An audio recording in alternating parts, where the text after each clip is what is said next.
Have you ever noticed that the very tool designed to help us, our mind, often seems to be the one holding us captive? We live in an age of unprecedented access to information, connectivity, and opportunity, yet we're also experiencing record levels of anxiety, indecision, and a gnawing sense of not enoughness. Ironically, this isn't a failure of action, it's a failure of inaction caused by overthinking. We pride ourselves on being deep thinkers, on analyzing every angle. But what if that deep thinking is actually a shallow, repetitive loop that keeps us stuck, paralyzed in a state of what if and should have? The modern dilemma is this. We have mistaken rumination for reflection. We are constantly processing, but rarely progressing. It's time to stop the endless mental scrolling and shift our focus to truly listening and reflecting, not on the noise outside, but on the quiet wisdom within. Our first step toward clarity is understanding the spotlight effect and the myth of perfection. The first hurdle to clear in the mind is understanding a concept social psychologists call the spotlight effect. We grossly overestimate how much other people are paying attention to our appearance, our actions, and especially our perceived failures. That awkward thing you said in the meeting yesterday? You've replayed it a dozen times, cringing each time. Meanwhile, everyone else in that room has moved on to their own internal drama, their own anxieties, or what they're having for dinner.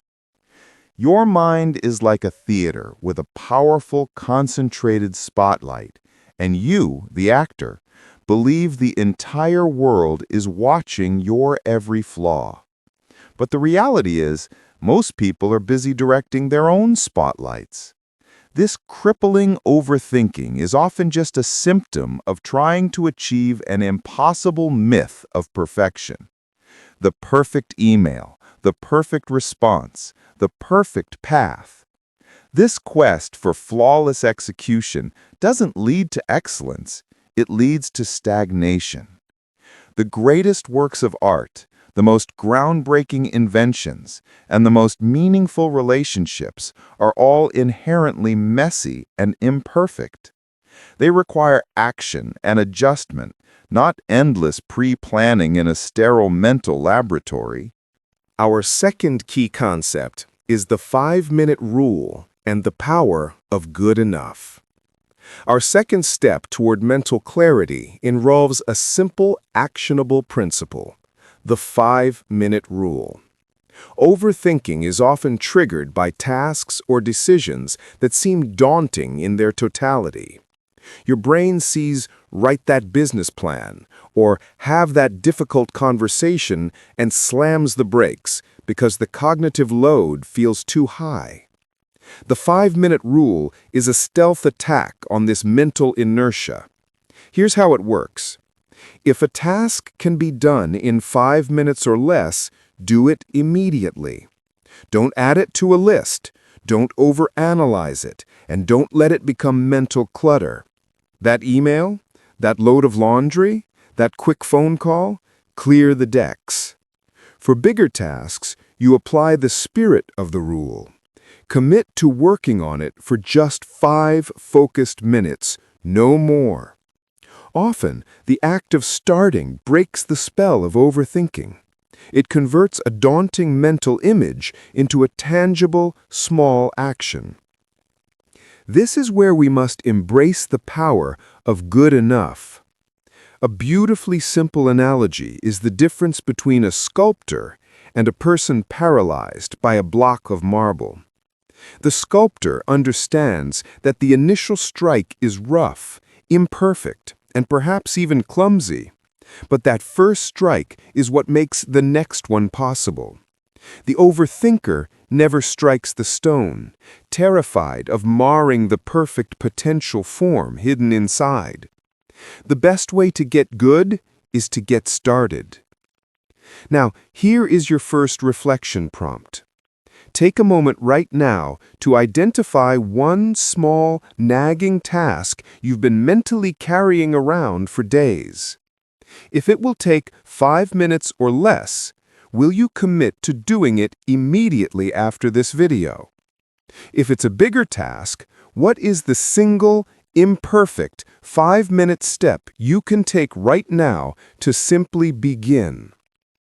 This isn't about productivity, it's about freeing up your mental RAM. Our final and arguably most profound concept is the observer mind and emotional detachment. Our final concept comes from the world of mindfulness and conscious living, cultivating the observer mind.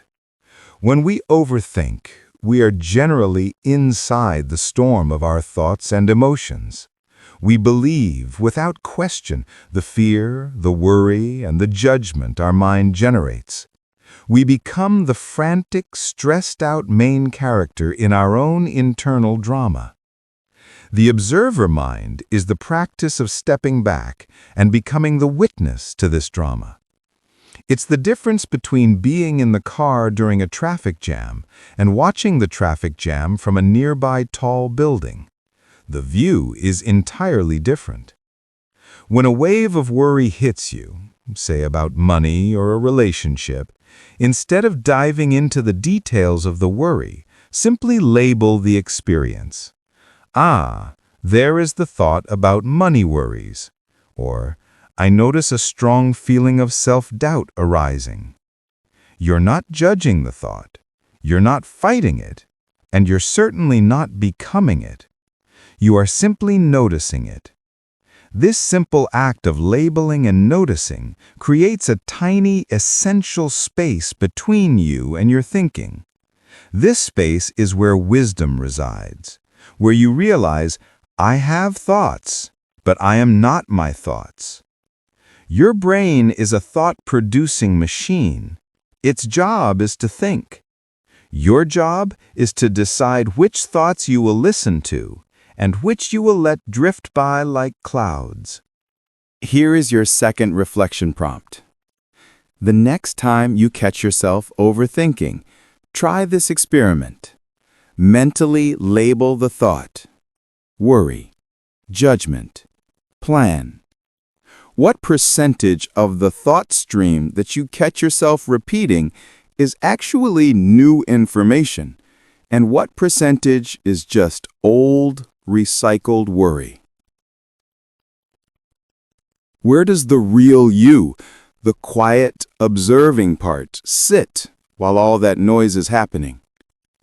By practicing this, you begin to break the cycle of automatic reactivity. You stop taking the brain's internal chatter so seriously. The quiet power of being. Ultimately, stopping overthinking isn't about becoming an empty-headed automaton. It's about becoming a better listener to the subtle guidance of your intuition, which is always drowned out by the volume of analysis. The paradox is that the clearest, most brilliant thinking emerges not from trying harder, but from creating stillness. It is, as the Roman Emperor Marcus Aurelius wisely put it, never let the future disturb you. You will meet it, if you have to, with the same weapons of reason which today arm you against the present. The core message is simple: less analysis, more action; less rumination, more presence. We are all on this journey of learning how to better navigate the currents of our own minds. If you found a moment of clarity or a practical step in this video, I invite you to join our growing community of reflective minds. Now, I want to hear from you. After listening to these three concepts, the spotlight effect, the 5-minute rule, and the observer mind, which one piece of mental clutter will you commit to letting go of this week? And what is the single small action you will take to start? Let me know in the comments below. Your answer isn't just for me, it's a commitment to yourself. If this video resonated with you, please give it a like to help others find this message of clarity. Subscribe for more tools for conscious living, and hit that notification bell so you don't miss our next step toward inner peace. Thank you for watching, and I'll see you in the comments.